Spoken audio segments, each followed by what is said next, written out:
പിന്നെ ഇതിൽ വേറൊരു കാര്യമുള്ളത് എന്താണെന്ന് വെച്ചാൽ, ഈ എഴുതി വിടുന്നതും ഈ പാരൻസിനെ വിളിച്ചിട്ട്, അതായത് രക്ഷിതാക്കളെ വിളിച്ചിട്ട് അടുത്ത വർഷം അവിടെ സ്ഥാപനം ഉണ്ടാവില്ല, നിങ്ങളെ മക്കളോട് നന്നായിട്ട് പഠിക്കാൻ പറയേണ്ടി, വേറെ സ്ഥാപനത്തേക്ക് മാറേണ്ടി വരും. മാറുന്ന സമയത്ത് പിന്നെ നല്ല മാർക്ക് ഉണ്ടെങ്കിലേ നിങ്ങളെ മക്കൾക്ക് വേറെ സ്ഥാപനത്തിൽ അഡ്മിഷൻ കിട്ടുള്ളൂ. അപ്പോൾ നല്ലോണം പഠിക്കാൻ പറയണം. അവിടെ അടുത്ത വർഷം ഉദവി കോഴ്സ് ഉണ്ടാവില്ല എന്നുള്ള രീതിയിലെ പ്രചരണം നടത്തിയതൊക്കെ അവിടുത്തെ ഉദവി ഉസ്താദുമാരാണ്. അവിടെ ഇപ്പോൾ നമ്മൾ ബന്ധപ്പെടുന്ന വാഫിയായിട്ടുള്ള ഉസ്താദുമാരുണ്ട്, ഹൈത്തമികളുണ്ട്, ഗസാരികളുണ്ട്, ഇങ്ങനെ പല ഉസ്താദുമാരവിടെ ഉണ്ട്. നമ്മളെ മക്കളെ പല വിഷയങ്ങൾ പഠിപ്പിക്കുന്ന ഉസ്താദുമാരോട് രക്ഷിതാക്കൾ ഞാനൊക്കെ ഏകദേശം എല്ലാ ഉസ്താദുമാരോടും ഞാൻ ബന്ധപ്പെടാറുണ്ട്. ഏതെങ്കിലും വിഷയത്തിൽ മക്കളെ ബാക്കിലാണെങ്കിൽ ആ വിഷയത്തെ പ്രത്യേകിച്ച് ചോദിച്ച് ഇങ്ങനെയൊക്കെ ബന്ധപ്പെടുന്ന ആളാണ് ഞാൻ. അതേപോലെ അവിടുത്തെ ഓഫീസിലുള്ള സ്റ്റാഫുമായിട്ട് ബന്ധപ്പെടലുണ്ട്. ഇവരാരും ഞങ്ങളോടൊന്നും എന്ത് പറഞ്ഞിട്ടില്ല ഇത്രയും കാലത്തിൻ്റെ അടുക്ക്. അതൊക്കെ നല്ല ബന്ധം പുലർത്തിയിരുന്ന ആളുകളാണ്. ഇവരാരും ഞങ്ങളോട് പിന്നെ ആ സ്ഥാപനം അടച്ചു പോരുന്ന വെക്കേഷൻ സമയത്ത് പോലും ഇതുപോലുള്ള വാഫിലോടും ഐത്തമായിട്ടുള്ള ഉസ്താദന്മാരോടൊക്കെ ഞങ്ങൾ വിളിച്ച് ബന്ധപ്പെടുന്നതും എപ്പോഴെങ്കിലൊക്കെ സ്റ്റാറ്റസ് കാണും പുസ്തകം അവിടെ ഉള്ളത് എന്തോ വിശേഷങ്ങൾ നാട്ടിലെ പിന്നെ അങ്ങനത്തെ കാര്യങ്ങളൊക്കെ ഫാമിലി മാറ്റേഴ്സ് ഒക്കെ ചോദിക്കുന്ന ഉസ്താദന്മാർ, അത്രയും ബന്ധം ഉസ്താദന്മാരോടുള്ളതുണ്ട്. ഇവരാരും ഞങ്ങളോട് അത്രയും ഫാമിലി ബന്ധം പോലെ നടന്ന ഉസ്താദന്മാർ ആരും ഞങ്ങളോട് അടുത്ത വർഷം അവിടെ വാഫിയല്ല ഉദവി കോഴ്സ് ഉണ്ടാവില്ല, അതുകൊണ്ട് മക്കളോടൊന്ന് മാറ്റേണ്ടി വരും, അപ്പോൾ നല്ല പഠിക്കാൻ പറയണ്ടി, ഇങ്ങനത്തെ ഒരു വാക്ക് കൊടുത്തൊരു ഉസ്താദന്മാർ 3 വർഷം പരിചയമുള്ള ഉസ്താദന്മാർ ആരും ഞങ്ങളോട് പറഞ്ഞില്ല. പക്ഷെ 1 കൊല്ലം 1.5 കൊല്ലം അല്ല 2 കൊല്ലം ഉദവികളാണ് ഞങ്ങളെ വിളിച്ചിട്ട് ഇത്തരം കാര്യങ്ങളൊക്കെ ഗ്രൂപ്പിൽ എഴുതി വിടുന്നതും ഞങ്ങളെ വിളിച്ച് പറയുന്നതും രക്ഷിതാക്കളാണെങ്കിലും ഒക്കെ അതാണ്. 1 വർഷം മാത്രം അവിടെ പരിചയമുള്ളവർ രക്ഷിതാക്കളും ഒക്കെയാണ് വിളിച്ചിട്ട് പറയുന്നത് മക്കളോട് നല്ല പഠിക്കാൻ പറയേണ്ടി, അടുത്ത വർഷം ഉദവി കോഴ്സ് ഉണ്ടാവില്ല എന്ന് പറയുന്നത്. ഇതൊക്കെ കാരണമാവാം മാനേജ്മെന്റ് ഉദവി എന്നുള്ളത് 4-5 ഉദവികളെ പറ്റുള്ളൂ എന്ന് പറയാണ്ടായ കാരണം തന്നെ ആവാം. കാരണം അവിടുന്ന് പെട്ടെന്ന് ഒഴിവാക്കി പോയതിലും കൂടുതൽ ഉദവികളാണുള്ളത്. അതുകൊണ്ടൊക്കെ ആവാം ഈ മാനേജ്മെന്റ് ഇങ്ങനത്തെ തീരുമാനം എടുത്തിട്ടുണ്ടാവാം. അസ്സലാമു അലൈക്കും വറഹ്മത്തുള്ളാഹി. ഈ ഗ്രൂപ്പിലുള്ള എൻ്റെ ശബ്ദം ശ്രവിക്കുന്ന എല്ലാ സഹോദരന്മാരോടും ശിഹാബ് തങ്ങൾ ഇസ്ലാം അക്കാദമിയുമായി ബന്ധപ്പെട്ട് നടക്കുന്ന ചർച്ചയിൽ ചില കാര്യങ്ങൾ പറയാതെ വയ്യ. അതായത് അവിടെ പഠിപ്പിച്ച ഒരു ഉസ്താദിന്റെ ഒരു ഫോൺ വരികയുണ്ടായി. എനിക്ക് കുറച്ച് ദിവസം മുന്നേ വന്നിരുന്നു, ഇന്നും വന്നിരുന്നു. അവിടെ പഠിപ്പിച്ച ഒരു ഉസ്താദ്, ഉദവി അല്ലാത്ത ഒരു ഉസ്താദ്. ആ ഉസ്താദിന്റെ സങ്കടം പങ്കുവെക്കുകയാണ്. ഉസ്താദ് പറയാണ്, ഉസ്താദിനെ എന്താ പറയാ, ചവിട്ടിങ്ങനെ താഴ്ത്തുമല്ലോ, നമ്മൾ മണ്ണിന്റെ അടിയിലേക്ക് ഇങ്ങനെ ചവിട്ടി താഴ്ത്തുക, അരച്ചു കുടിക്കുക എന്നൊക്കെ പറയുന്ന മാതിരി ഒരു കൂട്ടം ആളുകള് വിമർശിക്കുക. ഒന്ന് മുഖത്തൊന്ന് അടിക്കുകയാണെങ്കിൽ അത്ര വിഷമം ചിലപ്പോൾ ഒരാൾക്കും ഉണ്ടാവില്ല, അല്ലെങ്കിൽ 2 കൊടുക്കുകയാണെങ്കിൽ ഉണ്ടാവില്ല, അല്ലെങ്കിൽ അവനെ കൊല്ലുകയാണെങ്കിൽ അവനുണ്ടാവില്ല. അല്ലാതെ രൂക്ഷമായി വിമർശിക്കുന്ന ഒരവസ്ഥ ഒരു ഉസ്താദിന് അവിടെ അനുഭവപ്പെട്ടു എന്ന് അറിയാൻ സാധിച്ചതിൽ വളരെ സങ്കടമുണ്ട്. നമ്മൾ വിചാരിച്ച മാതിരിയൊന്നും അല്ല അവിടെ ഉണ്ടായിരുന്ന ഉദവികൾ ഈ സ്ഥാപനത്തിനെതിരെ ചെയ്തത്. ബഹുമാനപ്പെട്ട സയ്യിദുൽ ഉലമക്ക് വേണ്ടി സംസാരിച്ചതിന്റെ പേരിൽ അവിടെയുള്ള വേറൊരു ഉസ്താദിനെ ക്രൂശിക്കുക വരെ ചെയ്തു എന്നാണ് അറിയാൻ കഴിഞ്ഞത്. സമസ്തയുടെ സ്ഥാപനത്തിൽ, SKSFന്റെ സ്ഥാപനത്തിൽ, സമസ്തയുടെ ദാറുൽ ഹുദ സംവിധാനത്തിൽ പഠിക്കുന്ന കുട്ടികൾക്ക് സമസ്ത പറഞ്ഞതിന്റെ പേരിൽ ഈ ഉസ്താദിനെ രൂക്ഷിച്ചു എന്നാണ് അറിയാൻ കഴിഞ്ഞത്. ഞാൻ ചോദിക്കട്ടെ, എന്തായിരുന്നു ഇവരുടെ ലക്ഷ്യം? ഏറ്റവും വലിയ ഷെയ്ഖ് ബഹാവുദ്ദീൻ നദവി ആണെന്നും അതിന്റെ മേലെ വേറൊരാൾ ഇല്ല എന്നും ഒക്കെ ആണത്രേ ഇവര് പഠിപ്പിച്ചു കൊടുക്കുന്നത്. അതിന്റെ സംശയം ചോദിക്കാൻ വേണ്ടി ആ കുട്ടികൾ ഈ ഉസ്താദിന്റെ അടുത്ത് ചെന്നപ്പോ ഈ ഉസ്താദ് ആ കുട്ടികളോട് സാമ്യമായ രീതിയിൽ മറുപടി പറഞ്ഞു. അതായത്, ഞാൻ പഠിച്ചത് ഇന്ന സ്ഥലത്താണ്, ഞാൻ പഠിച്ചത് ഇങ്ങനെയാണ്, നമ്മൾ പണ്ഡിതന്മാരെയാണ് കാണുന്നത്. ബഹാവുദ്ദീൻ നദവി ഉസ്താദ് വലിയൊരു പണ്ഡിതനൊക്കെ തന്നെയാണ്, ഏറ്റവും വലിയ ആളാണ് എന്നുള്ളതിൽ എനിക്ക് അഭിപ്രായമില്ല എന്ന് പറയുകയും ഉണ്ടായി. അതുപോലെ എന്നിട്ട് ഈ ഉസ്താദിനെ അവിടെയുള്ള മറ്റു ഉദവി ഉസ്താദുമാർ വിളിച്ചുകൊണ്ട് ഈ ഉസ്താദിനോട് പറയാണത്രേ, നിങ്ങള് എന്താ പറയാ, പറയാൻ പറ്റൂല, നിങ്ങള് എന്താ പറയാ സമസ്തന്റെ ഒപ്പം നിൽക്കുന്നത് കൊണ്ട് ബുദ്ധിമുട്ടുകളൊക്കെ ഉണ്ടാവുന്നോ, അങ്ങനെ വേർഡുകളൊക്കെ ഉപയോഗിച്ചു എന്നാണ് അറിയാൻ കഴിഞ്ഞത്. ഞാൻ ചോദിക്കട്ടെ, സമസ്തന്റെ കൂടെ നിന്നതിന്റെ പേരിലാണോ ശിഹാബ് തങ്ങൾ ഇസ്ലാം അക്കാദമിയെ ഈ ഉദവികൾ ചേർന്നുകൊണ്ട് ഇങ്ങനെ രൂക്ഷമായി ക്രൂശിച്ചത്? അവിടെ അവസാന ഘട്ടത്തിൽ പഠിപ്പിച്ച ഉദവികൾക്ക് എല്ലാവർക്കും അതിൽ പങ്കുണ്ട്. ഈ ഉസ്താദ് പറയാണേ, ഏതോ ഒരു ഗസാലി ഉസ്താദ് ഒഴിച്ച് ബാക്കിയുള്ളവരൊക്കെ മൂപ്പരെ പരസ്യമായി അല്ലെ എല്ലാവരും കൂട്ടമായി ഒരാളെ എന്താ പറയാ, ചെന്നായി ആട്ടിൻകൂട്ടത്തിനെ ഓടിക്കുന്നു എന്നൊക്കെ പറഞ്ഞ പോലെ, പഴമൊഴിയൊന്നും എനിക്കറിയില്ല, പറയുന്നത് പോലെ കൂട്ടമായി ചെന്നുകൊണ്ട് ദ്രോഹിച്ചു എന്നാണ് പറയുന്നത്. അതായത് ഞാൻ പറഞ്ഞ പോലെ കയ്യേറ്റമായി എന്തെങ്കിലും ചെയ്യുകയാണെങ്കിലും കൂടി കുഴപ്പമുണ്ടായിരുന്നില്ല. ഇപ്പോ നമ്മളൊരു 10 ആളുടെ സ്ഥാപനത്തിൽ നിൽക്കുമ്പോൾ അതില് ഒരാൾ ക്രൂശിക്കുമ്പോൾ എന്തേക്കാരം അവസ്ഥ? അങ്ങനെ അവസ്ഥ ഉണ്ടായി എന്ന് പറഞ്ഞ് ആ ഉസ്താദിന്റെ അനുഭവം ഉസ്താദ് പങ്കുവെക്കുകയുണ്ടായി. ആ ഉസ്താദിന്റെ അനുഭവങ്ങൾ ഇനി കുറെ പറയാനുണ്ട്. ഇപ്പോഴാണ് ഇങ്ങനെ ഓരോന്നോരോന്ന് കേൾക്കുന്നത്, ഓരോ ആളുകളുടെ അനുഭവ കഥകളും. ഞമ്മക്ക് തന്നെ അനുഭവങ്ങളുണ്ട്.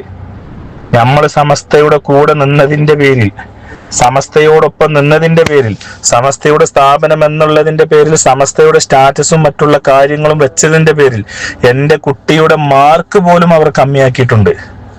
എൻ്റെ കുട്ടി നല്ല റാങ്കിൽ പാസ്സായി, 6ാമത്തെ റാങ്കിൽ എൻ്റെ കുട്ടി അവിടെ എക്സാം എഴുതിയ ആളായിരുന്നു. ഫസ്റ്റില് 6ാം റാങ്കായിരുന്നു. ആ റാങ്ക് അവർ 13ാമത്തെ റാങ്കിലോട്ട് മാറ്റി.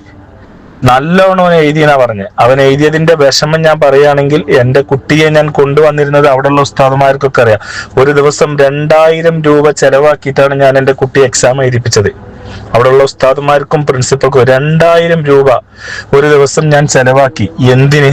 എൻ്റെ കുട്ടിയുടെ കാല് നിലത്ത് കുത്താൻ പറ്റാത്ത സാഹചര്യം ഉണ്ടായിട്ട് പോലും അവിടുത്തെ മാനേജ്മെന്റും അവിടുത്തെ ഉസ്താദുമാരും എനിക്ക് അതിനുള്ള ഇത് ഒഴിച്ചു, നിങ്ങൾ കുട്ടികളെ എക്സാമിന് കൊണ്ടുവരി, 2ാമതൊരു എക്സാം വെച്ച് കഴിഞ്ഞാൽ അതിലെഴുതുമ്പോൾ കുട്ടിയുടെ റാങ്ക് ലിസ്റ്റിന് ഇത് സംഭവിക്കുമെന്ന് പറഞ്ഞപ്പോൾ ഞാൻ രാവിലെ വീട്ടിൽ നിന്ന് 8:30 മണിന്റെ എക്സാമിന് 6 മണിക്ക് എൻ്റെ തൊഴിലൊക്കെ ഒഴിവാക്കി ഞാൻ എൻ്റെ കാർ എടുത്ത് ഒരു ഡ്രൈവറെയും പറഞ്ഞയച്ച് ഞാൻ അങ്ങോട്ട് കൊണ്ടുപോകും, ഞാനില്ലാത്ത ദിവസം.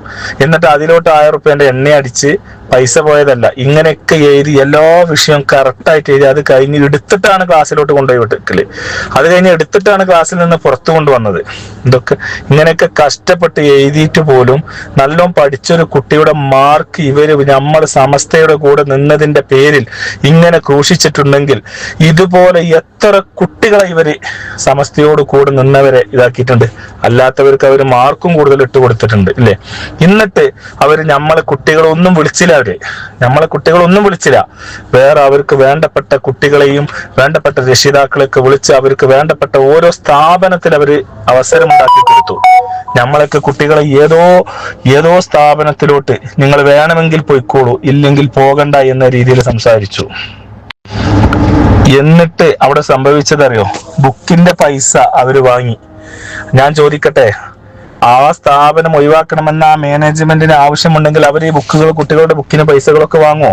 ഇല്ല. എൻ്റെ കുട്ടിയുടെ ബുക്കിന് 2000 ചില്ലാനും രൂപ അവർ വാങ്ങിയിരുന്നു. എനിക്ക് അതിന്റെ വിഷമമുണ്ടായി. എൻ്റെ കുട്ടി പഠിക്കണില്ല. ഞാൻ ലാസ്റ്റ് ദാറുലുദയ്ക്ക് വിളിക്കണോ എന്ന് ചോദിച്ചു. സാബിക് ഉദവി ഉസ്താദിനെ വിളിച്ച് ഞാൻ പറഞ്ഞു, എൻ്റെ കുട്ടിയുടെ ഫീസ് ഞങ്ങൾ അവിടെ തന്നിട്ടുണ്ട്, അത് തരൽ നിങ്ങളെ ഉത്തരവാദിത്തമാണ്. എൻ്റെ കുട്ടിയുടെ 2300 റുപ്യ മൂപ്പര് മിനിഞ്ഞാന്ന് എനിക്ക് അയച്ചു തന്നു. മിനിഞ്ഞാണോ 4 എനിക്ക് അയച്ചു തന്നു. ചോദിച്ചിട്ട് കുറേയായി. എനിക്ക് എൻ്റെ പൈസ കിട്ടണം, ഇല്ലെങ്കിൽ ഞാൻ ദാറുലുദയിലോട്ട് വരും, ഇല്ലെങ്കിൽ ഞാൻ എങ്ങോട്ടച്ച വരാൻ ഞാൻ തയ്യാറാണ്. എൻ്റെ കുട്ടി, ഞാൻ സ്ഥാപനത്തിന് വേണ്ടി നമ്മൾ കൊടുക്കും, ഇവർക്കും കൊടുക്കലുണ്ട്, എല്ലാവർക്കും കൊടുക്കലുണ്ട്, കൊടുക്കുന്നതിനല്ല പറയുന്നത്. അങ്ങനെ അവർ അയച്ചു തന്നു. എന്തിനാണ് ഇവർ ഇങ്ങനെയൊക്കെ ചെയ്യുന്നത്? അത് ഞാൻ ആവശ്യപ്പെട്ടതാണ്. എന്തിന്? ഞാൻ ചോദിക്കട്ടെ, സമസ്തയും ദാറുൽ ഹുദയൊക്കെ ഒരുപാട് ബഹുമാനിക്കുന്ന, നമ്മളെ കുട്ടി ഒരു ഉദവിയായി മാറണം എന്ന് ആഗ്രഹിച്ചവരാണ് നമ്മൾ. ഇവരുടെ ഒരു ചർച്ച 3 വർഷം മുന്നേ എന്നോട് വേണ്ടപ്പെട്ട ഒരാൾ പറയാണ്, അവിടെ ഒരു AK ദാരിമി, ഒരു EK ദാരിമി ഒക്കെ ഉണ്ടല്ലോ, അവരൊക്കെ വിചാരം എന്താണ്? അവരൊക്കെ എന്താ കരുതിയിട്ടുള്ളത്? അവരെ കുറിച്ചൊക്കെ എന്താ കരുതിയിട്ടുള്ളത്? അവിടെ ദാറുൽ ഹുദന്റെ പ്രോട്ടോകോൾ വന്നിട്ട് എന്താണെന്നറിയോ? ഉദവികൾ 20 ഉസ്താദുമാരുണ്ടെങ്കിൽ 15 ആളും ഉദവികൾ വേണമെന്നാണ്. അങ്ങനെ ഉദവികളെ ഒഴിവാക്കണം എന്നൊക്കെ പറയുന്നുണ്ട് എന്നൊക്കെ പറഞ്ഞ ഒരാൾ എന്നോട് കുറെ മുന്നേ സംസാരിച്ചതാണ്. അതുപോലെ പല അനുഭവങ്ങളും ദാറുൽ ഹുദയിൽ പോയപ്പോൾ ഉണ്ടായ ഒരു അനുഭവം ഞാനത് പങ്കുവെക്കുന്നില്ല. അതൊക്കെ പങ്കുവെച്ച CCTV ഉണ്ടെങ്കിൽ ദാറുൽ ഹുദയിൽ പോയി പരിശോധിക്കാം. അതേപോലെ ദാറുൽ ഹുദയിൽ ഇവർ രക്ഷിതാക്കളെ വിളിച്ച മീറ്റിങ്ങിൽ നമ്മളൊന്നും വിളിച്ചിട്ടില്ല. ഞങ്ങൾ കുറച്ച് ആളുകളും പോയി, നമ്മളെ വിളിച്ചിട്ടേ അല്ല. ഈ പറയുന്ന സാബിഖ് ഉദവി ഉസ്താദ് ആയിക്കോട്ടെ, സിയാദ് ഉദവി ഉസ്താദ് ആയിക്കോട്ടെ, അവർക്ക് വേണ്ടപ്പെട്ട ആളുകളെ വിളിച്ച് അവർക്ക് വേണ്ടപ്പെട്ട പേപ്പറുകൾ ശരിയാക്കി, അവർക്ക് വേണ്ടപ്പെട്ട ആളുകൾക്ക് ഇത് ശരിയാക്കി, അവരോടൊപ്പം നിൽക്കുന്ന ആളുകളെ, അവരോടൊപ്പം നിൽക്കുന്ന രക്ഷിതാക്കളുടെ മേൽ മൂർച്ച കൂട്ടി അവർ പല രീതിയിൽ പല വഴിക്ക് അവർ നീങ്ങി. ഞങ്ങളൊന്നും വിളിച്ചില്ല. നമ്മളും റിസ്ക് എടുത്തുകൊണ്ട് ദാറുൽ ഹുദയ്ക്ക് അന്നത്തെ മീറ്റിങ്ങിന് പോയി. അവിടെ അന്ന് CCTV ഉണ്ടായിരുന്നു, അവരന്ന് ക്യാമറ വീഡിയോ പകർത്തിയിട്ടുണ്ടായിരുന്നു. ആ ക്യാമറ വീഡിയോകൾ പരിശോധിച്ചാൽ അവിടെ എന്താണ് സംഭവിച്ചത്, നമ്മളൊക്കെ എന്താണ് പറഞ്ഞത് എന്നുള്ളത് കാണാൻ കഴിയും. പച്ച നുണ മറ്റുള്ളവർ പ്രചരിപ്പിച്ചിട്ടുണ്ടായിരുന്നു. ബഹുമാനപ്പെട്ട ഷാഫിയാജി അവിടെ ഉണ്ടായിരുന്നു, ബഹുമാനപ്പെട്ട ഏതൊരു വാപ്പുവാജി എന്ന് പറയുന്ന ഒരു വ്യക്തിയും റഫീഖ് ഉദവി എന്ന് പറയുന്ന അവിടുത്തെ മെയിൻ ആളും ഒക്കെ അവിടെ ഉണ്ടായിരുന്നു. അവരൊക്കെ നമ്മളൊന്നും പറയുന്നത് ചെവി കൊള്ളാതെ, മറ്റുള്ളവര് ദാറുൽ ഹുദയെ കുറിച്ച് മാത്രം പറയുന്ന ആ പൊങ്ങച്ചങ്ങൾ മാത്രം കേട്ടുകൊണ്ട്, നമ്മൾ പറയുന്നതിന് ഒരു വില പോലും കൽപ്പിക്കാതെ അവർ അടിച്ചാക്ഷേപിക്കുകയാണ് ചെയ്തത്. എന്തിനു വേണ്ടി? നമുക്ക് വളരെ സങ്കടമുണ്ട് ഈ കാര്യത്തിൽ. ഒരു ഭാഗം എല്ലാ ഭാഗവും കേൾക്കണ്ടേ? ഒരു ഭാഗം മാത്രം കേട്ടാൽ മതിയോ? ഒരു ഭാഗം മാത്രം കേട്ടു അവര്. എന്നിട്ട് ഈ സ്ഥാപനത്തെ ഇല്ലായ്മ ചെയ്തു. അതിലൊരു പങ്ക് അവർക്കുണ്ട്. ഈ സ്ഥാപനം ഇല്ലായ്മ ചെയ്തതിൽ ദാറുൽ ഹുദയുടെ കുട്ടികൾ അവിടെ പഠിപ്പിച്ച ഉദവികളായ ഉസ്താദുമാർക്കാണ് 100-ൽ 99% എന്ന് ഞാൻ ആണയിട്ട് പറയും. എവിടെ വേണമെങ്കിലും പറയും. ദാറുൽ ഹുദയിൽ പഠിച്ച് അവിടെ പഠിപ്പിച്ച എല്ലാ ഉദവികളെയും അല്ല പറയുന്നത്, അവിടെ പഠിപ്പിച്ച ഉദവികൾക്കാണ് അതിന് ഉത്തരവാദി. അവരാണ് ഫിത്ന ഉണ്ടാക്കിയത്, അവരാണ് തിരുത്തിട്ട് കൊടുത്തത്, അവരാണ് കുട്ടികളുടെ ഉള്ളിൽ വിഷമിട്ട് കൊടുത്തത്. എന്റെ ചെറിയ ഒന്നും അറിയാത്ത ചെറുക്കൻ അവർ ഉസ്താദിനെ പഠിക്കണം. ബഹുമാനപ്പെട്ട ബഹാവുദ്ദീൻ നദവി ഉസ്താദ് ഒരു പണ്ഡിതനാണ്. നമ്മൾ കണ്ടാൽ മുമ്പരെ കണ്ട അത്ര ബഹുമാനത്തോടു കൂടി കാണുന്ന ആള്. അതായത് ഒരു പണ്ഡിതനാണ്, സമസ്ത മുഷാവറ അംഗാണ്. പക്ഷേ ചെറിയ കുട്ടികളുടെ ഉള്ളിൽ പോലും അവിടെ പോയപ്പോ നമ്മളൊക്കെ സമസ്ത പഠിപ്പിച്ചു കൊടുക്കണോണ്ടറിയാം. വേറൊരു കുട്ടിനോട് സയ്യിദുൽ ഉലമ ആരാന്നും ശംസുൽ ഉലമ ആരാന്നൊക്കെ ചോദിച്ചാൽ ചിലപ്പോൾ ചില കുട്ടികൾക്ക് അറിഞ്ഞോളുന്നില്ല. പക്ഷേ എന്റെ കുട്ടിനോട് ഞാൻ പറഞ്ഞാ അങ്ങനെ ഇങ്ങനെയൊക്കെ ഉണ്ട്, എന്തൊക്കെ കേൾക്കുന്നത്, അങ്ങനെ എന്നൊക്കെ പറഞ്ഞപ്പോ ബഹാവുദ്ദീൻ നദവി ഉസ്താദ് ഞങ്ങളെ വലിയ ഉസ്താദല്ലേ, ഇത് 1-ൽ പഠിക്കണ എന്റെ കുട്ടി ചോദിച്ചതാ. അപ്പൊ എത്രത്തോളം ഉണ്ട് അവരുടെ വിഷത്തിന്റെ കുത്തിവെപ്പ് എന്നുള്ളത് മനസ്സിലാക്കണം. ബഹാവുദ്ദീൻ നദവിനെ പഠിപ്പിക്കണം. ദാറുൽ ഹുദ കൊണ്ട് നടത്തിയത് മൂപ്പരാണ്. ദാറുൽ ഹുദയെ കുറിച്ച് പഠിപ്പിക്കണം, എല്ലാതും പഠിപ്പിക്കണം. ദാറുൽ ഹുദന്റെ സ്ഥാപനമാണല്ലോ. അതുപോലെ ഇപ്പുറത്ത് സമസ്തയെയും അതിന്റെ ഘടകങ്ങളെയും പഠിപ്പിക്കണം എന്നാണ് എനിക്ക് പറയാനുള്ളത്. പക്ഷെ അവരൊന്നും അത് ചെയ്തില്ല. അവരെന്തെല്ലാം ചെയ്തു എന്നുള്ളതൊക്കെ അറിയണമെങ്കിൽ നേരിട്ട് കണ്ട അനുഭവസ്ഥ എന്നുള്ള നിലക്ക് കുറെ കാര്യങ്ങൾ പറയാനുണ്ട്. അസ്സലാമു അലൈക്കും വറഹ്മത്തുള്ളാഹി. ഇന്ന് അഷ്റഫ് KC കുറ്റൂർ ഹുദവിയുടെ ഒരു പോസ്റ്റ് ശ്രദ്ധയിൽപ്പെട്ടു. ഇവരുടെയൊക്കെ പ്രശ്നം ഹമീദ് ഫൈസിയാണ്.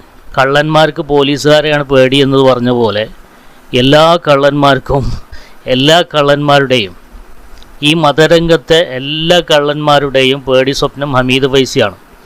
അതിന് അദ്ദേഹത്തെ വ്യക്തിപരമായിട്ട് തേജോവധം ചെയ്യാനുള്ള അങ്ങേയറ്റത്തെ വാക്പ്രയോഗങ്ങളും അസഭ്യങ്ങളും പ്രയോഗിക്കുക എന്നുള്ളതാണ് ഇവനെപ്പോലത്തെ ആളുകളുടെ സൂക്കേട്. ഒരു ദിവസം ഇവനക്കത് പരസ്യമായിട്ടോ രഹസ്യമായിട്ടോ ചെയ്തിട്ടില്ലെങ്കിൽ ഉറക്ക് കിട്ടില്ല എന്നാണ് കേട്ടത്. എന്തായാലും അവൻ്റെ പോസ്റ്റ് ഒന്ന് വായിക്കാം. അവസാനം അവർ പാണക്കാട്ടെ ഉമ്മറത്തെത്തിയിരിക്കുന്നു. പച്ചക്കളവുകൾ നിരത്തി മതവിരുദ്ധ ആഖ്യാനങ്ങൾ നൽകി ആദർശ സ്ഖലിതത്തിൻ്റെ ഡ്യൂപ്ലിക്കേറ്റ് മുദ്രകൾ കുത്തി പാണക്കാട് തങ്ങൾ നേതൃത്വം നൽകുന്ന വിദ്യാഭ്യാസ സംവിധാനത്തെ അവരുടെ പൂർവികർ പൊന്നുപോലെ പോറ്റി കാത്തു സൂക്ഷിച്ചു പോന്ന വാഫി സംവിധാനത്തിനെതിരെ അവരോട് ഒരു വാക്ക് പോലും പറയാതെ അധ്യാപക അഴിമതി തട്ടിപ്പിൻ്റെ കറയേറ്റ് കിടക്കുന്നു അമ്പലക്കടവിലെ പൊതുശല്യത്തിൻ്റെ പിഴച്ച വാക്ക് കേട്ട് സമസ്തയിൽ നിന്നും ദീനിൽ നിന്നും പുറത്താക്കാൻ നേതൃത്വം നൽകിയവർ, പ്രതിഷേധ രാജിവെച്ചവർ, ലെറ്റർ പാഡ് ഇറക്കിയവർ, ഇതൊക്കെ സമസ്തൻ്റെ പണ്ഡിതന്മാരായിട്ട് പറയുന്നത്. ഇവന് ഇതൊക്കെ പറയാനുള്ള യോഗ്യനാണോ എന്ന് നമ്മൾ ആദ്യം ഒന്ന് പരിശോധിക്കണം. കാരണം സമസ്തയുടെ ചരിത്രത്തിൽ സമസ്തയുടെ പ്രസിഡൻറ്റിനെതിരെ സോഷ്യൽ മീഡിയയിൽ അധിക്ഷേപം അഴിച്ചുവിട്ടതിൻ്റെ പേരിൽ പോലീസ് പൊക്കിയ കേസെടുത്ത ഒരു വ്യക്തിയാണ് ഈ അഷ്റഫ് ഉദവി എന്ന് പറയുന്നത്. അഷ്റഫ് സംഖ്യയല്ല, അഷ്റഫ് സഖാവല്ല, അഷ്റഫ് ഹുദവിയാട്ടോ. ഈ സംഖ്യയെക്കാളും സഖാവിനേക്കാളും മറ്റുള്ള ഏത് മൃഗങ്ങളെക്കാളും ഇവിടെ പൊതുശല്യമായിട്ട് മാറുന്ന ഈ ഹുദവികളെ തിരിച്ചറിഞ്ഞിട്ടില്ലെങ്കിൽ എത്രത്തോളം വലിയ പ്രത്യാഘാതം ഈ സമൂഹം നേരിടേണ്ടി വരും എന്നതിൻ്റെ നേർചിത്രമാണ് നിങ്ങളീ കാണുന്നത്. നിങ്ങൾ സമസ്തയുടെ പ്രസിഡന്റിനെതിരെ ചരിത്രത്തിൽ ഒരാളിതുപോലെ അധിക്ഷേപം നടത്തിയിട്ട് പോലീസ് കേസിൽ പെട്ടിട്ടില്ല, പോലീസ് സ്റ്റേഷൻ കയറേണ്ടി വന്നിട്ടില്ല. അതൊരു ഹുദവിക്കാണ് ആ ഒരു ഹതഭാഗ്യം ലഭിച്ചിരിക്കുന്നത്. ആ വ്യക്തിയാണ് ഹമീദ് ഫൈസിയെ പറയുന്നത് തട്ടിപ്പിൻ്റെ കറയേറ്റ് കിടക്കുന്നു. ആരാണ് മോനെ തട്ടിപ്പിൻ്റെ കറയേറ്റ് കിടക്കുന്നത്? ഞങ്ങളിപ്പോൾ അത് പറയണോ? സാമൂഹ്യ മാധ്യമങ്ങളിൽ വന്നുകൊണ്ടിരിക്കുന്ന വാർത്തകളും ചിത്രങ്ങളൊക്കെ നിങ്ങൾ കാണുന്നില്ലേ? തട്ടിപ്പിൻ്റെയും വെട്ടിപ്പിൻ്റെയും അതുപോലെ തന്നെ മറ്റ് അഴിമതികളുടെയും ഒക്കെ കറയേറ്റ് കിടക്കുന്നത് ആരാണ് എന്ന് ഞങ്ങൾ പറയിപ്പിക്കണോ? കാക്കനാടൻ്റെ സാഹിത്യം മുതൽ ഇങ്ങോട്ട് എണ്ണി പറയാൻ ഞങ്ങളെ വീണ്ടും നീ നിർബന്ധിതനാക്കുകയാണോ? ഇതൊക്കെ ഞങ്ങളെ കൊണ്ട് പറയിപ്പിക്കണോ? ആരാണ് തട്ടിപ്പിൻ്റെയും വെട്ടിപ്പിൻ്റെയും മറ്റ് ഒപ്പിക്കലിൻ്റെയും ഒക്കെ കറയേറ്റ് കിടക്കുന്നത് എന്ന് സമൂഹം ഇപ്പോൾ ഓരോ ദിവസം കൂടുന്തോറും സാമൂഹ്യ മാധ്യമങ്ങളിലൂടെയും അല്ലാതെയുമൊക്കെ തിരിച്ചറിഞ്ഞുകൊണ്ടിരിക്കുകയാണ്. അപ്പോൾ അതൊന്നും ഞങ്ങളെക്കൊണ്ട് നീ പറയിപ്പിക്കണ്ട. നിൻ്റെ പാണക്കാട് സ്നേഹം എവിടെയാണ്? നിൻ്റെ പാണക്കാട് സ്നേഹം, ആ പാരമ്പര്യം നിങ്ങളിങ്ങനെ പറയുമ്പോൾ ഫസ്റ്റ് ദാറുൽ ഹുദയിൽ നിന്ന് നമുക്ക് തുടങ്ങാം. ദാറുൽ ഹുദയുടെ സ്ഥാപക പ്രസിഡന്റ് ആരാണ്? പാണക്കാട് സയ്യിദന്മാർ ജീവിച്ചിരിക്കെ തന്നെ ഫസ്റ്റ് ദാറുൽ ഹുദയുടെ പ്രസിഡന്റ് ആരായിരുന്നു? MM ബഷീർ മുസ്ലിയാർ. പിന്നെ ആരായിരുന്നു? CH ഹൈദ്രോസ് മുസ്ലിയാർ. ഇവർക്കൊക്കെ അന്നെന്താ പാണക്കാട് തങ്ങന്മാർ ജീവിച്ചിരിക്കുന്നില്ലേ? ഇവർക്കൊക്കെ ശേഷമാണ് ആരായത്? സമസ്തയുടെ മുഷാവറ അംഗമായിരുന്ന ബഹുമാനപ്പെട്ട ഉമർ അലി ശിഹാബ് തങ്ങളാകുന്നത്, ഹൈദർ അലി ശിഹാബ് തങ്ങളാകുന്നത്. പിന്നെ ഇപ്പോഴുള്ള പ്രസിഡന്റ്, ഇപ്പോൾ നിലവിലെ പ്രസിഡന്റിനെ നിങ്ങളാക്കാൻ ഉദ്ദേശിച്ച ആൾ ആരായിരുന്നുവെന്നും ആയത് എങ്ങനെ, ഇപ്പോൾ ഉള്ള ആൾ ആയത് എങ്ങനെയാണെന്നും ഒക്കെയുള്ള കഥകൾ നിങ്ങളുടെ ആളുകൾ തന്നെ പുറത്തു വിടാതെ ഞങ്ങളത് അറിയില്ലല്ലോ, ഉള്ളിൽ നടക്കുന്ന കാര്യങ്ങൾ. അപ്പം ഞങ്ങളെക്കാൾ കൂടുതൽ ആ കാര്യങ്ങളൊക്കെ നിങ്ങൾ അറിയുന്നവരല്ലേ. അതുകൊണ്ട് നിങ്ങളെ പാണക്കാട് സ്നേഹമൊന്നും ഇവിടെ വിളമ്പേണ്ടത്, വിളമ്പാതിരിക്കുകയാണ് നല്ലത്. കാരണം ഞങ്ങൾ അതൊക്കെ പുറത്തു വിട്ട് കഴിഞ്ഞാൽ നിങ്ങൾക്ക് വളരെയധികം മാനക്കേടാണ്. പിന്നെ പറയുന്നത് AKG സെൻറ്ററിൽ നിന്നുള്ള അച്ചാരം വാങ്ങി കമ്മ്യൂണിസ്റ്റ് നേതാക്കളുടെയും അൽപ്പൻ ജലീലിൻ്റെയും ഉപദേശ നിർദ്ദേശങ്ങൾക്കനുസരിച്ച് സമുദായത്തിൽ ഫിത്ന ഉണ്ടാക്കുന്നു എന്നൊക്കെയാണ്. സമസ്തൻ്റെ നേതാക്കളെക്കുറിച്ചാണ് പറയുന്നത്. ആരാണ് കമ്മ്യൂണിസ്റ്റ് നേതാക്കളെ സ്ഥാപനത്തിൽ ഏറ്റവും കൂടുതൽ വിളിച്ച് സൽക്കരിച്ചത് എന്നതിൻ്റെ ഒരു കണക്ക് നമ്മളെടുക്കുക. കമ്മ്യൂണിസ്റ്റ് നേതാക്കളുടെ സ്ഥാനമാനങ്ങൾക്ക് വേണ്ടി അവരുടെ തിണ്ണ നിരങ്ങിയത് ആരാണ് എന്ന് അതിൻ്റെ കണക്കൊക്കെ പുറത്ത് ഞങ്ങൾ മുന്നേ വിട്ടതല്ലേ, അതിൻ്റെ ചിത്രങ്ങളൊക്കെ വിട്ടതല്ലേ. ആരെയാണ് കമ്മ്യൂണിസ്റ്റ് നേതാവിനെ സ്ഥാപനത്തിൽ സൽക്കരിച്ചതിൻ്റെ പേരിൽ ബഹുമാനപ്പെട്ട ഹൈദർ അലി ശിഹാബ് തങ്ങൾ പുറത്താക്കിയത് എന്നും കാര്യം ജനങ്ങൾക്കൊക്കെ അറിയുന്നതല്ലേ. അപ്പോൾ ആ കമ്മ്യൂണിസം ഇങ്ങോട്ട് പഠിപ്പിക്കാൻ വരണ്ട. കമ്മ്യൂണിസ്റ്റ് ആശയം ഏറ്റവും കൂടുതൽ പേറുന്നതും അതിനു വേണ്ടിയിട്ട് വിടുവേല ചെയ്യുന്നതും തെരഞ്ഞെടുപ്പ് പ്രചരണം നടത്തുന്നതും ഒക്കെ നിങ്ങളുടെ ആളുകളാണ് എന്ന് എല്ലാവർക്കും അറിയാം. ഈ പറയുന്ന ഹമീദ് ഫൈസിയോ, ഈ പറയുന്ന ജിഫ്രി തങ്ങളോ അല്ലെങ്കിൽ ഉമർ ഫൈസിയോ ഇവരൊന്നും അത്തരം പണികൾക്ക് പോകാറില്ല എന്നും നിങ്ങൾക്ക് നന്നായിട്ട് അറിയാലോ. ഇടതും വലതുമുള്ള ഒരു കമ്മ്യൂണിസത്തിനും അവരുടെ അച്ചാരം വാങ്ങാനും പോയിട്ടില്ല, അവരുടെ ആശയപ്രചരണങ്ങൾക്കും പോയിട്ടില്ല, അവരുടെ തെരഞ്ഞെടുപ്പ് പ്രചരണങ്ങൾക്കും പോയിട്ടില്ല. പിന്നെ ചെയ്യുന്നതൊക്കെ നിങ്ങളുടെ കൂട്ടത്തിലെ നിങ്ങൾ ഈ ഓമന പേരിട്ട് വിളിക്കുന്ന ആളുകളൊക്കെ തന്നെയാണ് എന്ന് എല്ലാവർക്കും മനസ്സിലാകുന്ന ഒരു യാഥാർത്ഥ്യമാണല്ലോ. അതൊന്നും ഞങ്ങളെ കൊണ്ട് പറയിപ്പിക്കണ്ട. പിന്നെ കറകളുടെ കാര്യം ഒരുപാട് കറകൾ, നിങ്ങളുടെ കറകൾ, ആ കൊളായി പറഞ്ഞ ആ കറകളൊന്നും ഞങ്ങളെ കൊണ്ട് ഇപ്പോൾ പുറത്ത് പറയിപ്പിക്കണ്ട. അഷ്കർ അലി പറഞ്ഞ കറകളുടെ കഥകളൊന്നും ഞങ്ങളെ കൊണ്ട് പുറത്ത് പറയിപ്പിക്കണ്ട. ഉത്തരേന്ത്യയിലുള്ള കറകളുടെ കണക്കൊന്നും ഞങ്ങളോട് പറയിപ്പിക്കണ്ട. ഇവിടെ നിന്ന് കറയുണ്ടാക്കി ഉത്തരേന്ത്യയിലേക്ക് മുങ്ങിയ ആളുകളുടെ കണക്കും ഞങ്ങളെ കൊണ്ട് പറയിപ്പിക്കണ്ട. അതൊക്കെ പറയിപ്പിക്കാതിരിക്കുന്നതാണ് നിനക്ക് ഏറ്റവും നല്ലത്. കറ പുരണ്ടതിൻ്റെ പേരിൽ സ്ഥാപനങ്ങളിൽ നിന്ന് പുറത്താക്കപ്പെട്ട ഉദവികളുടെ കണക്കും ഞങ്ങളെക്കൊണ്ട് പറയിപ്പിക്കണ്ട. ആ കറ വല്ലാതെ കൂടുതലുള്ളത് അവിടെയാണ്. അതിൻ്റെ കണക്കുകൾ പുറത്തു വന്നാൽ ജനങ്ങൾക്ക് ഇതൊക്കെ ബോധ്യപ്പെട്ട് കഴിഞ്ഞാൽ മൊത്തത്തിൽ ഉദവികൾക്കല്ല ഈ സമുദായത്തിന് തന്നെ അത് മോശമാണ്. അതുകൊണ്ട് ഞാനതൊന്നും പുറത്തു പറയുന്നില്ല ആവശ്യമായ സമയം വരെ. പിന്നെ UDF അധികാരത്തിൽ വരും എന്ന് കണ്ടിട്ട് ആണ് ഈ സംസ്ഥാന നേതാക്കൾ പാണക്കാട്ടെ ഉമ്മറത്ത് പോയി കൗന്ന് കടന്നതെന്നാണ് ഇവൻ പറയണത്. പാണക്കാട്ടെ തെങ്ങന്മാരുടെ അടുത്തേക്ക് പോകുന്നത് അത് ആദ്യത്തെ കേസല്ല, അത് സാധാരണ പതിവുള്ള കാര്യമാണ്. പാണക്കാട് തങ്ങന്മാർ ഉസ്താദുമാർത്തും പോകാറുണ്ട്, സമസ്താലയത്തിലും പോകാറുണ്ട്, സമസ്തൻ്റെ സമ്മേളനങ്ങൾക്കും വരാറുണ്ട്. തിരിച്ച് പാണക്കാട്ടേക്ക് ചില ആവശ്യങ്ങൾക്ക് പിന്നെന്താവാറുണ്ട്, ഉസ്താദുമാരും പോകാറുണ്ട്. മാത്രമല്ല കുഞ്ഞാലിക്കുട്ടി ചില പ്രത്യേക സാഹചര്യങ്ങളിൽ തങ്ങൾ ഉസ്താദിൻ്റെ വീട്ടിൽ തന്നെ പ്രത്യേകം ക്യാമ്പ് ചെയ്യുന്ന കാഴ്ചകളൊക്കെ നമ്മൾ കണ്ടിട്ടുണ്ട്.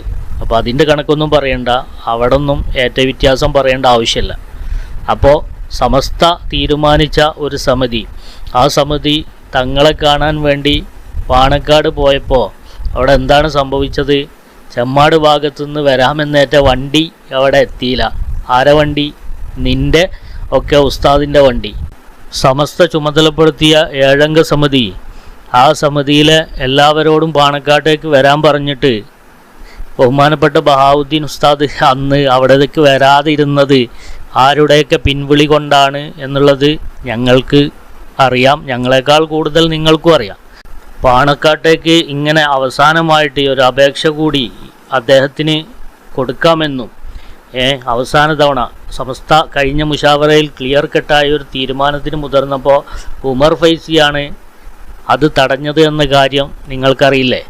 ഉമർ ഫൈസി പറഞ്ഞു, ഞാൻ ഒന്നുകൂടെ പാണക്കാട് പോയിട്ട് കാര്യങ്ങൾ പറയട്ടെ, അദ്ദേഹത്തെ കൊണ്ട് ഞാൻ സമ്മതിപ്പിക്കാം, അദ്ദേഹം എനിക്ക് വാക്ക് തന്നിട്ടുണ്ട് എന്ന് പറഞ്ഞിട്ട് ഒരു എക്സ്ക്യൂസ് കൂടി സമസ്തയുടെ മുഷാവറയിൽ നിന്ന് വാങ്ങിയെടുത്ത ആൾ ഉമർ ഫൈസിയാണ്. നോക്കണം നിങ്ങൾ എത്രത്തോളം താഴെ തട്ടിലേക്ക് ക്ഷമയുടെ നെല്ലിപ്പടിയിലേക്ക് അദ്ദേഹം ഇറങ്ങിപ്പോയി. സമസ്തയുടെ പണ്ഡിതന്മാർ ഇറങ്ങിപ്പോയി. അങ്ങനെ സമസ്ത ശരിവെക്കുകയായിരുന്നു. അങ്ങനെയാണ് 7 അംഗ സമിതിയെ രൂപീകരിക്കുന്നത്. ആ 7 അംഗ സമിതിയിലെ ആളുകളോട് പാണക്കാടേക്ക് വരാൻ പറഞ്ഞിട്ട് 7 അംഗ സമിതിയിൽ ഒരാളായ ബഹാവുദ്ദീൻ നദ്വി മറ്റുള്ള ആളുകളുടെ സമ്മർദ്ദം മൂലം അദ്ദേഹത്തിൻ്റെ വണ്ടി ചെമ്മാട് നിന്ന് എടുക്കാതിരുന്നതും പിന്നീട് ഈ പാണക്കാട് വന്ന ആളുകൾ തിരിച്ചു പോവുകയുണ്ടായതും ഒക്കെ അന്വേഷിച്ചാൽ ഉസ്താദിനോട്, സ്വന്തം ഉസ്താദിനോട് ഈ കളവൊക്കെ ആരാണോ നിനക്ക് പറഞ്ഞു തന്നത് ആ റൂട്ടിൽ തന്നെ അന്വേഷിച്ച് കഴിഞ്ഞാൽ, ശരിയായി ഒന്ന് അന്വേഷിച്ച് കഴിഞ്ഞാൽ നിനക്കത് മനസ്സിലാക്കാൻ സാധിക്കും. അപ്പോൾ നീ പറഞ്ഞത് യഥാർത്ഥത്തിൽ നിനക്ക് തന്നെ തിരിച്ചടിക്കുകയാണ്. പാണക്കാട് ഉമ്മറത്ത് വന്ന് വരാത്ത എല്ലാ സമസ്തൻ്റെ ആ സമിതി അംഗങ്ങളും ഉമ്മറത്ത് വന്നപ്പോൾ വരാത്ത ഒരാളെ ഉണ്ടായിരുന്നുള്ളൂ, അത് ബഹാവുദ്ദീൻ നദ്വിയാണ്. അദ്ദേഹം വരാതിരിക്കാനുള്ള കാരണം എന്താണെന്ന് നീ ഒന്ന് അന്വേഷിച്ച് നോക്കുക. അത് ഹജ്ജിന് പോയ സമദിൻ്റെ സമ്മർദ്ദം മൂലമാണോ മറ്റോ അങ്ങ് സംഭവിച്ചത് എന്നൊന്ന് അന്വേഷിച്ച് പഠിക്കാൻ വേണ്ടി ശ്രമിക്കുക. സീനിയർ ഉസ്താദുമാരെ ഇനിയും ഇതുപോലെ വഞ്ചിക്കുന്ന ഏർപ്പാട് അവസാനിപ്പിക്കണം എന്ന് കുറ്റൂരിനെ പോലുള്ള ആളുകളോട് പറയാണ്. നിങ്ങളുടെ വേണ്ടപ്പെട്ടവരോട് നിങ്ങൾ ഉണർത്തി കൊടുക്കണം. അതുകൊണ്ട് ഹമീദ് ഫൈസിയുടെയോ അല്ലെങ്കിൽ സമസ്തയുടെ മറ്റേതെങ്കിലും പണ്ഡിതന്മാരുടെയോ മെക്കട്ടേക്ക് കുതിര കയറാനാണ് നിന്നെപ്പോലത്തെ ഈ തെറിച്ച ലിബറൽ ഉദവികളുടെ ഭാവമെങ്കിൽ കയ്യും കെട്ടി നോക്കി നിൽക്കാൻ ഞങ്ങൾ ഭാവിക്കുന്നില്ല. എന്താണോ പറഞ്ഞത് അതിൻ്റെ 10 മടങ്ങ് ഞങ്ങൾ അങ്ങോട്ട് മറുപടി തന്നിരിക്കും. വിത്ത് എവിഡൻസ്, എല്ലാത്തിനും തെളിവുകൾ ഞങ്ങളുടെ കയ്യിലുണ്ട്. ആ തെളിവുകളൊന്നും രേഖകളൊന്നും ഞങ്ങളെക്കൊണ്ട് പുറത്തെടുപ്പിക്കരുതേ എന്നാണ് കുറ്റൂരിനോട് വളരെ വിനീതമായി അപേക്ഷിക്കാനുള്ളത്. ഓക്കെ, ഒന്നുമല്ല, അതിൻ്റെ വിപത്ത് ഉദവികളെ മാത്രം ചുറ്റിപ്പറ്റി നിൽക്കൂല, അത് മൊത്തം സമുദായത്തെ ബാധിക്കുമെന്നതുകൊണ്ട് മാത്രമാണ്. അതുകൊണ്ട് അടങ്ങി നിന്നോളുക, അതാണ് നിന്നെപ്പോലത്തെ ആളുകൾക്ക് നല്ലത് എന്ന് ഓർമ്മപ്പെടുത്തുകയാണ്. അസ്സലാമു അലൈക്കും വറഹ്മത്തുള്ളാഹി.